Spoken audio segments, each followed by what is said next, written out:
So the chances of a no deal pretty much taken off the table by the House of Commons in a non-binding vote last night, which technically means that no deal remains the default option on March the 29th unless an extension of Article 50 can be obtained in a vote later on today. MPs will vote on whether to ask the EU for permission to delay Brexit beyond the planned departure date. Well, joining us now is Peter Dixon, financial markets economist at Commerzbank. Peter, welcome. This vote last night, does it change anything for you? Clearly, legally, it doesn't until something is enacted, but do you think it really does shift the whole aspect of Brexit? Well, I think it changes a number of things politically. I mean, as if Theresa May's position wasn't already weak enough. I mean, I think it's shown that she has very little authority over even her own cabinet. So, I rather suspect that that has called time on Theresa May's long-term aspirations to remain in Downing Street. So that I think is one thing. But in terms of the Brexit debate, clearly, Parliament has now taken control of the process. Now, obviously, the Prime Minister she's not legally required to, but it is almost certain that she will be forced or asked by Parliament to go to Brussels and ask for an extension of Article 50. But the trouble is that at that point, the whole process is no longer under the UK Parliament's control. It's reliant upon the EU. So in that sense, the dynamics of the Brexit situation have changed. Well, so if the EU says no to Theresa May, if she doesn't make her case, she then has to come back, knowing that March 29th is then default. Then what happens? Well, I mean, I think it's pretty obvious that she will have to put forward her withdrawal agreement yet again. I mean, she's had 2 goes, been heavily defeated. I think it's suffered 2 of the worst 4 defeats by a sitting government in a century. But there will be no option but to put that forward again in order to prevent the cliff edge Brexit on March the 29th. So can that change now? Can we legally put anything in legislation to say no deal Brexit, or will that ultimately mean no Brexit? I rather suspect that when it comes down to it, parliamentarians really are wary of the idea of saying no Brexit. I mean, what they'd like to do is kick it into the long grass, kick it under the long grass, and keep kicking it until such times as there's a clear majority for what they want. But if they aren't able to do that, perhaps because the EU says no extension, then I think there will be no choice but to initiate the transition period, which will postpone Brexit until at least the end of 2020. So what then comes out of all this, assuming nothing happens? We end up where we are at the moment in 6 months' time, general election, another referendum. What are your thoughts? I mean, you're a markets economist, but I know you have a political view. Yeah, I mean, very hard to say. I mean, I think the point is nobody really knows. So I think we're all guessing, but trying to figure out what might happen. I mean, I rather suspect that most MPs are still against the idea of a second referendum, and certainly that's how the opinion polling data looks. So I think that's the least likely option, or a less likely option. So that leaves the possibility of withdrawing Article 50 unilaterally, which obviously we only have a relatively short time to do that. Again, I think that's a relatively unlikely option. So it does raise the question, well, a general election is a possibility, but what will trigger that? Are 2/3 of MPs going to vote for that? I very much doubt it at this stage.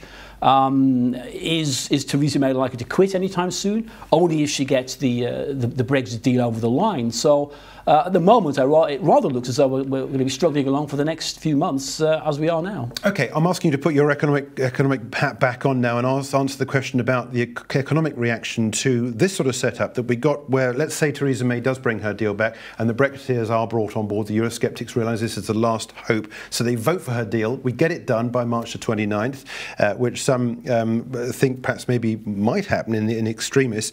If that happens, what happens to the economy? What happens to sterling? What happens to our outlook from that point? Because we still haven't negotiated a trade deal. We still haven't fully negotiated our relationship with the EU. And presumably at that point of transference between powers, we end up not either able to negotiate trade deals.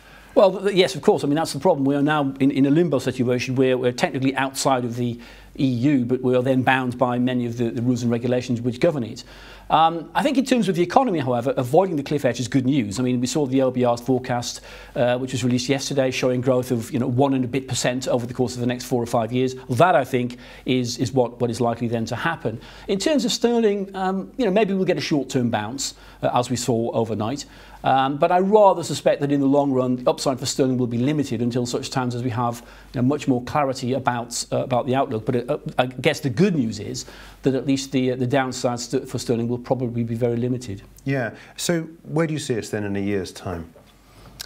I rather suspect that in a year's time we will have past Theresa May's withdrawal agreement. I rather suspect that's where we'll be, and we will be negotiating an exit from the EU, probably quite unsuccessfully.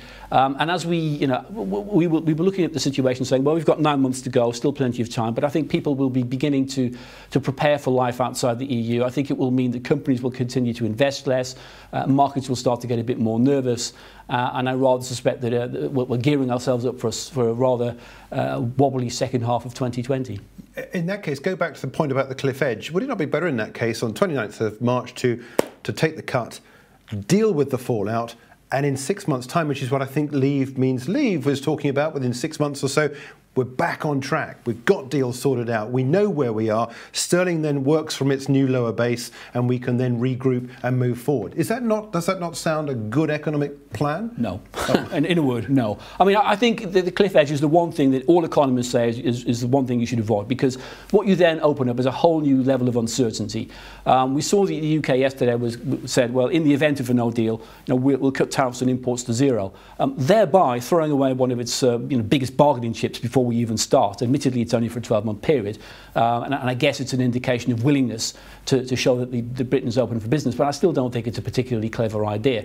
And I think in a sense, what the UK is trying to do there or the government is trying to do, is to mitigate the impacts of a collapse in sterling on inflation. Because remember, that was one of the big things which hit the economy in 2016, 2017. But surely the Bank of England wouldn't be interested in raising interest rates. You make a point about the inflation side of it, but with growth as it is, and potentially a lot weaker, possibly into recession, they're surely not going to raise interest rates. No, I think there's pretty much no chance of the Bank of England reacting in that way.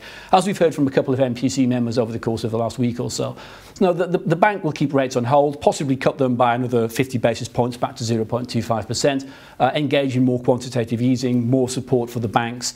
But as the bank has long pointed out, and they're quite right in this, they can only provide a sticking plaster over what is basically a much bigger economic problem. This is not something which is amenable to solution by monetary measures. Yeah, let's go back. You mentioned the OBR's assessments yesterday, released in the spring statement from Philip Hammond.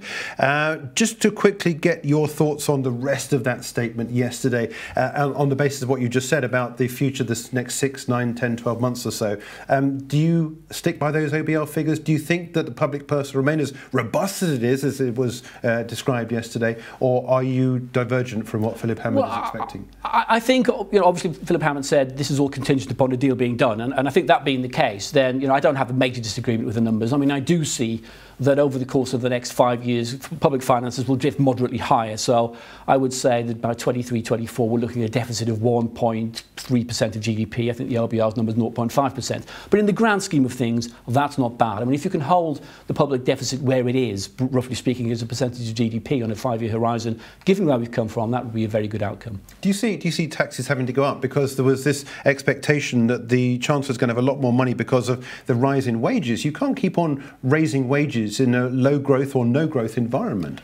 Well, I mean, there's a question about that, because a lot of people say, well, the productivity numbers are pretty lousy and therefore it doesn't justify wage rises. If you look back over the course of the past 10 years, in actual fact, real wages have significantly lagged productivity. I mean, productivity has been lousy, but real wage growth has been even worse. So as a consequence, I think there is scope for a period of catch-up which will enable the Chancellor to rake in a little bit more income tax revenue. Yeah, OK. Well, look, Peter, thanks indeed for joining us with this quick scoot around some of the headlines and some of the effects of what happened last night and where we are in terms of that 29th of March deadline. Where will we be in 12 months' time? Stay tuned. That was Peter Dixon from Commerzbank.